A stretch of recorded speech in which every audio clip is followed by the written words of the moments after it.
Raisi was a hardline protege of Iran's supreme leader who helped oversee the mass execution of thousands in 1988. Raisi later led the country as it enriched uranium to near weapons-grade levels. He approved a deal to send attack drones to Russia for its invasion of Ukraine. And has just last month, Iran launched a major drone and missile attack on Israel that caused minimal damage.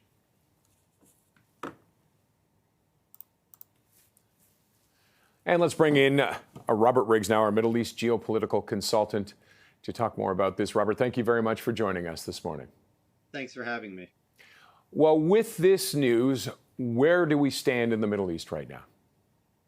Well, Ebrahim Raisi was a major figure in Iranian domestic politics. He was a very close ally of Khomeini, the founder of the Islamic Republic.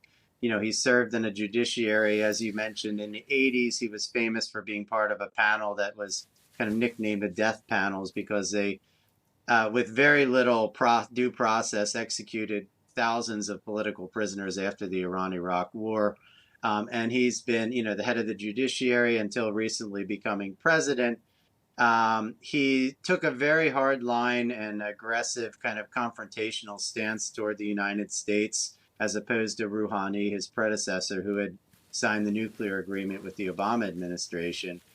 And he was expected to run for president again in 2025 and likely to win, almost definitely to win, because most Iranian presidents who have two-term limitations win a second term. And so now it leaves a kind of an open question about who the new president will be. They have to hold an election within 50 days of the death of a president, and they have an acting president now who was the first vice president, but it's unlikely that he will become the new president. They're going to have to arrange an election, and I would say almost definitely they will elect someone who is similar to Raisi in terms of his closeness to the supreme leader Ali Khamenei, because the way that Iranian politics has shifted over the last let's say 5 years has taken a hard turn to the right, if that was even possible.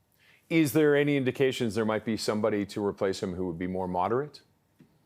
Well, Rouhani had wanted to not necessarily run again for president, but he wanted to be on the Assembly of Experts, which is a group that actually approves the candidates for president. And this is the way that the Iranian system is able to filter out candidates that the supreme leader doesn't want to run by disqualifying them. And Rouhani was actually disqualified from being on that Assembly of Experts. And so it's very, very unlikely that a more moderate candidate will be able to even run for president in this election coming, especially because in a time when there's an unexpected loss of a leader and a quick transition, that an authoritarian state like the Islamic Republic is not going to leave anything up to chance.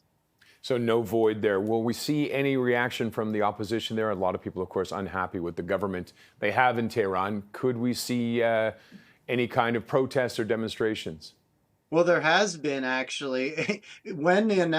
Ironically, even when the announced that he was missing, there were fireworks set off in some of the major cities, and people were cheering for it. And this shows again how deeply a significant portion of the Iranian people do not like their government, but they're really kind of disenfranchised from choosing a candidate that they would like to run. And I think also because of the Mahsa Amini protest, the Women Life Freedom protest from 2022 to 2023, which were very viciously suppressed by the Iranian government, the government there is going to be even more vigilant to try to avoid large mass protests again. And, and Raisi was also responsible for overseeing the execution of 800 political prisoners in 2023, and it's ongoing into 2024. And so despite the widespread discontent internally in Iran, the government of Iran is going to very carefully try to avoid allowing this to cause more widespread unrest inside the country. And what about in the Middle East, in the region itself, Israel? Is everything just going to sit for a minute? Will we see things actually kind of calm down a little until we figure out what's next?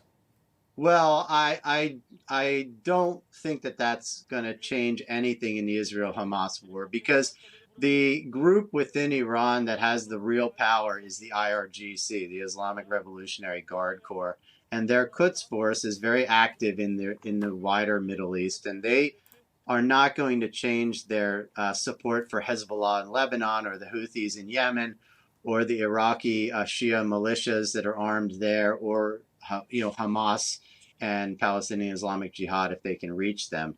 And so I don't see any Iranian support declining for the opponents of Israel in that conflict in the near future. Okay, Robert, thank you as always for your insight. Thank you very much. It's always great to speak on CTV. Robert Riggs is a Middle East geopolitical risk consultant.